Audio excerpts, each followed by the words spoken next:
Damar Hamlin's medical emergency is having a huge impact on his family, on the Bills and the Bengals, the entire NFL. It's also having a big impact on two industries connected to the NFL, sports betting and fantasy football. Let's do it. All right, ready? 1, 2, 3. Woohoo! Oh, we got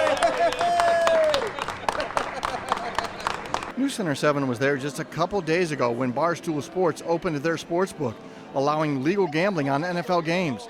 The Bengals and Bills was the main attraction for bettors that day, but then the Damar Hamlin injury happened in the game's first quarter. The game was stopped, suspended, and may not be played.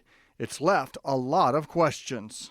I think, maybe just erase those bets and like they didn't even happen. Nobody is unfair about it. Brandy Wendell told me she doesn't bet on football but has friends that are really into it. Maybe we should concentrate more on the player being injured and not so much what's going to happen to my money. We did reach out to the Barstool Sportsbook managers about this issue. They told us that, quote, Tyler Boyd scored the first TD, which was an offered prop bet. So if you made that bet, you would have been paid.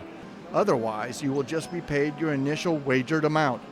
We've also learned that MGM plans to handle bettors that played the game with them in much the same fashion. The NFL has announced the game will not be played in that 7-day window, so MGM's policy would void all bets.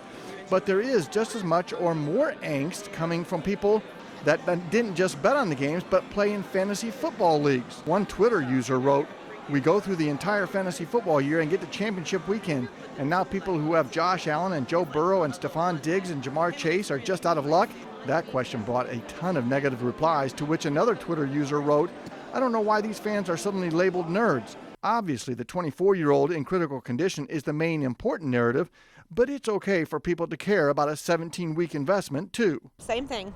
Just erase it like it never even happened, and and pray for that man and his family. All the information we received indicates that bettors that were involved in that Bengals-Bills games are pretty much in a wait-and-see mode right now, very similar to Damar Hamlin and the NFL world waiting for hopefully good news about his medical condition. In Dayton, Mike Campbell, News Center 7.